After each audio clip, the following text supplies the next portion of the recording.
Radhe Radhe. SST class में मैं प्रियंका त्रिपाठी अब सभी क्लास 7 के स्टूडेंट्स का स्वागत करती हूँ। इस क्लास में हम सिविक्स का लेसन 4 जुडिशरी यानी न्यायपालिका, जिसका सबसे महत्वपूर्ण कार्य है न्याय प्रदान करना, पढ़ रहे थे। इस क्लास में हमने अभी तक हमारे देश की सर्वोच्च न्यायालय की संरचना, उसके कार्य व उसकी शक्तियाँ पढ़ी। साथ में ये भी जाना कि उच्च न्यायालय क्या क्या कार्य करता है और किस तरह से वो अपनी गतिविधियों को सुचारू रूप से चलाता है, ये पढ़ा। तो आज की इस क्लास में हम पढ़ने वाले हैं जिला न्यायालय, लोक अदालत, परिवार न्यायालय, साथ में ही उपभोक्ता अदालत और जनहित याचिका। ये सब क्या होते हैं और भारतीय जनता के लिए इनका क्या महत्व है, ये जानेंगे। तो शुरू करते हैं जिला न्यायालय से। जिला न्यायालय क्या होती है? जिला न्यायालय हर राज्य के हर जिले में होती है, जो दीवानी और फौजदारी के मामले की सुनवाई करते हैं। याद हो, पहली क्लास में हमने परशु और कल्लू का मुकदमा पढ़ा था, जिसमें कल्लू को जिला न्यायालय ने सज़ा सुनाई थी और जिसके बाद उसने उच्च न्यायालय में भी अपील की थी। तो जिले के न्यायालय में दीवानी और फौजदारी मामलों की सुनवाई होती है। दीवानी के लिए सिविल कोर्ट और फौजदारी के लिए सत्र न्यायालय यानी सेशंस कोर्ट में अपील की जाती है। जिला न्यायालय उस राज्य के उच्च न्यायालय के अधीनस्थ होता है, यानी इनसे ऊपर, या कह सकते हैं कि पूरी की पूरी बागडोर उच्च न्यायालय के हाथ में होती है, उसी के अंडर में वो काम करते हैं। और जिला न्यायाधीश की नियुक्ति उस राज्य के राज्यपाल द्वारा की जाती है। इसके बाद हम बात करते हैं लोक अदालत की। लोक अदालत होता क्या है, पहले थोड़ा समझ लेते हैं। जब हमारे देश में आपराधिक मामले बढ़ने लगे और जो सामान्य न्यायालय थे उन पर काम का प्रेशर बढ़ने लगा, तो इस प्रेशर को कम करने के लिए या काम के बंटवारे के लिए लोक अदालतों की स्थापना की गई, जिससे लोगों का भी समय बचे और साथ में ही लंबे चलने वाले मुकदमे के कारण जो उनका पैसा खर्च होता है वो भी बचे। और इसमें समझौते के ज़रिए मामले सुलझाए जाते हैं। अब जब नियमित न्यायालय में अब मुकदमे बढ़ने लगे तो मुकदमों के निपटारे में देरी होती थी और पेशी दर पेशी पैसा भी बहुत खर्च होता था। तो इस बात को ध्यान में रखकर लोक अदालतों की स्थापना की गई। समय समय पर हर क्षेत्र जिले स्तर पर लोक अदालतें लगाई जाती हैं। इन्हें पब्लिक कोर्ट भी कहा जाता है। अब लोक अदालतों में शांतिपूर्ण ढंग से दोनों पक्षों के बीच में समझौता कराकर विवाद झगड़े को सुलझाया जाता है और इसमें काफ़ी हद तक सफलता भी मिली है। अब नीचे कुछ विषय दिए गए हैं जिनमें लोक अदालतों में सुनवाई की जाती है, यानी उनके विवाद सुलझाए जाते हैं। जैसे वाहन दुर्घटना मुकदमा, यदि दो लोगों का एक्सीडेंट हुआ है और तब लोक अदालत उनमें समझौता करवा के मामला रफा दफा कर देती है।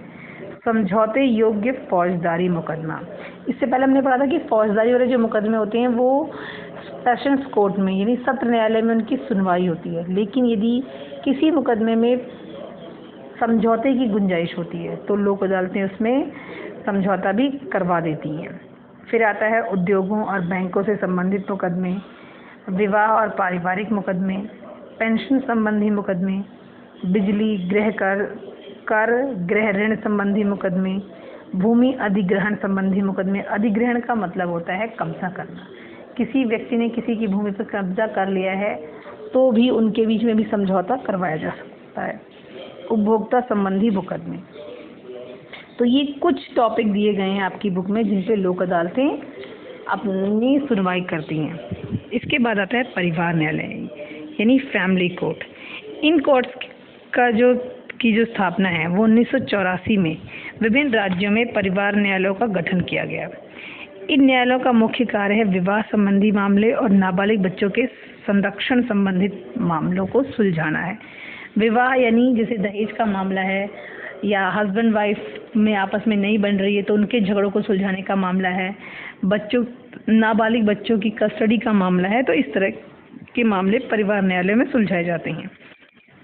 इसके नीचे एक कहानी दी गई है दहेज प्रथा के ऊपर। तो हम सभी को पता है कि दहेज लेना और देना दोनों ही कानूनी तौर पे अपराध है। तो इसी से जुड़ी हुई कहानी है, तो ये आप लोग पढ़ लीजिएगा। दहेज लेना और देना अपराध है। इसके खिलाफ अपने क्षेत्र के थाने में रिपोर्ट दर्ज कराई जा सकती है। इस तरह के अन्याय के खिलाफ हम लड़ सकते हैं। दहेज लेना, देना या इसे बढ़ावा देना एक दंडनीय अपराध है, जिसमें कम से कम 5 साल की सज़ा हो सकती है या फिर 15,000 या दहेज की राशि के दोनों में से जो अधिक हुआ मूल्य का जुर्माने का प्रावधान है। अब 15,000 कौन दहेज लेता है भाई? कोई नहीं लेता।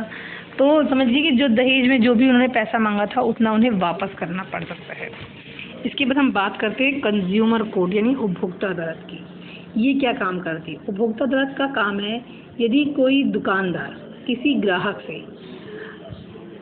अधिक पैसा लेता है, यानी किसी भी सामान का अधिक पैसा लेता है या खराब सामान देता है, तब व्यक्ति उस ग्राहक के खिलाफ, तब ग्राहक उस दुकानदार के खिलाफ उपभोक्ता अदालतों में अपील कर सकता है। तो अब इसे पढ़ते हैं। जब कोई व्यक्ति सामान बेचते वक्त ग्राहक को कोई ऐसी वस्तु बेचे जिसकी गुणवत्ता में किसी प्रकार की कमी हो, यानी समझ लीजिए वो एक्सपायर हो गई हो, या उस वस्तु के दाम में हेर फेर किया, यानी उसका दाम अधिक लगा रहा, 5 रुपए की चीज़ को बोल रहा नहीं ये तो 10 रुपए की है, तो इसे उपभोक्ता यानी ग्राहक के अधिकार का हनन होता है। वस्तु की गुणवत्ता में कमी कभी कभी हादसे या दुर्घटना का रूप ले लेती है। यदि कोई चीज़ है, खाने पीने का सामान है, उसकी डेट एक्सपायर हो गई है तो वो अपना काम सही से नहीं करेगी, तो इससे कभी कभी किसी की जान भी जा सकती है। तो ऐसी स्थिति में उपभोक्ता को संरक्षण मिले, इसलिए यानी ग्राहक को संरक्षण मिले, इसलिए उपभोक्ता अधिनियम 1986 के तहत भारतीय उपभोक्ता को संरक्षण दिया जाता है। यानी 1986 में उपभोक्ता फोरम्स की कोर्ट्स की स्थापना की गई। उपभोक्ता कोर्ट में ग्राहक की शिकायत सही होने पर ग्राहक उपभोक्ता अपने साथ हुई परेशानी के लिए दुकानदार या कंपनी पर मुआवजा का दावा कर सकता है। यानी अगर उसने दावा कर दिया कि भाई ये सामान की डेट ख़त्म हो चुकी है लेकिन ये फिर भी ज़्यादा दिनों तक बेचता है, या कम सामान 5 रुपये का है लेकिन ये 10 रुपये का बेचता है, अगर ऐसी शिकायत की जांच होती है और सही पाई जाती है तो वो उस दुकानदार से या जिस कंपनी का वो सामान है उससे मुआवजे की मांग कर सकता है।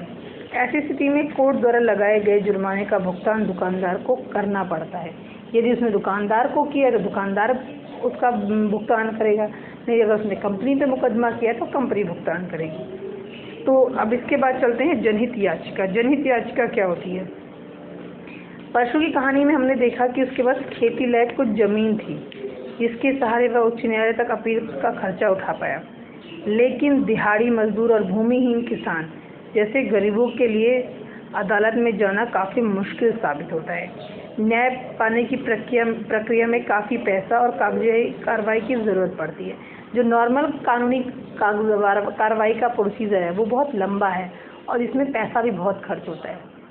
लेकिन कभी कभी जो बहुत गरीब आदमी है जो डेली की मजदूरी करता है, जैसे रोज़ मजदूरी करता है और तब शाम को पैसा मिलता है, उससे फिर वो अपना पेट पालता है, ऐसे लोगों के पास इतनी लंबी और खर्चीली प्रक्रिया में न्याय पाना मुश्किल है। तो इन्हीं सब को बातों को ध्यान में रखते हुए 1980 के दशक में सर्वोच्च न्यायालय ने जनहित याचिका की व्यवस्था लागू की। जनहित याचिका को PIL भी कहा जाता है। इसके अंतर्गत यदि किसी व्यक्ति या व्यक्तियों के समूह के अधिकारों का हनन हो तो कोई अन्य व्यक्ति या संस्था उसके हित के लिए उच्च न्यायालय या सीधे सर्वोच्च न्यायालय में मुकदमा दर्ज करा सकती है। यानी ये जनता की ज़रूरतों को देखते हुए यदि कोई व्यक्ति चाहे खुद या उसी समूह के किसी भी व्यक्ति के साथ किसी भी तरह के अधिकारों का हनन किया गया जो संविधान में से प्रदान किए गए।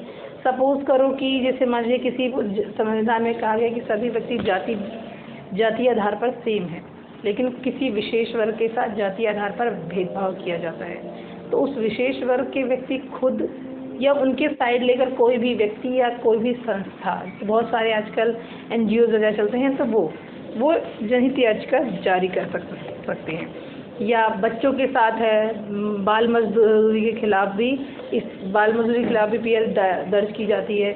महिलाओं के अधिकारों के हनन पर भी PIL दर्ज की जाती है। तो इस प्रकार की याचिका पोस्ट कार्ड पर साधारण आवेदन पत्र लिखकर भी की जा सकती है। इसे प्रारंभ करने का श्रेय जस्टिस पीएन भगवती को जाता है। इसके अंतर्गत कमज़ोर वर्गों के लोग, बंधुआ मजदूर, स्त्रियों और बच्चों की शिकायतों को समुचित महत्व दिया गया है। अब हमारे देश में एक व्यवस्था और है कि निःशुल्क कानूनी सेवा किन किन व्यक्तियों को प्रदान की गई है, जिसमें आते हैं महिला और बच्चे, अनुसूचित जाति एवं जनजाति सदस्य, कारागार में रहने वाले व्यक्ति यानी जो व्यक्ति पहले से ही जेल में बंद है, बाढ़, सूखा, भूकंप, औद्योगिक विनाश से पीड़ित लोग, दिव्यांग जन, मानव दुर्व्यवहार या बेकार का सताया व्यक्ति जिसकी वार्षिक आय 50,000 रुपये से अधिक ना हो। बेकार यानी नियत मजदूरी से कम मजदूरी प्राप्त करने वाला व्यक्ति। तो ये थी हमारे देश की कानूनी व्यवस्था, जिसमें कानून पाना और कानून दिलाना दोनों ही महत्वपूर्ण मकसद है। तो उम्मीद करती हूँ कि आपको ये समझ में आया होगा। हमारे देश का जो न्यायालय का ढांचा है उसमें सबसे श्रेष्ठ स्तर पर है केंद्र यानी उच्चतम न्यायालय, उसके बाद राज्य स्तर न्यायालय, राज्य स्तर के बाद है जनपद स्तर के न्यायालय। तो सभी को समझ में आया होगा और आप लोग अपना काम पूरा कर लीजिए। ये सिविक्स का लास्ट चैप्टर था। इससे आज इस क्लास के बाद आपका सिविक्स का के चारों लेसन ख़त्म हो जाते हैं। इसके अगली क्लास में हम हिस्ट्री से शुरू करेंगे। आज की क्लास में बस इतना ही। Thank you.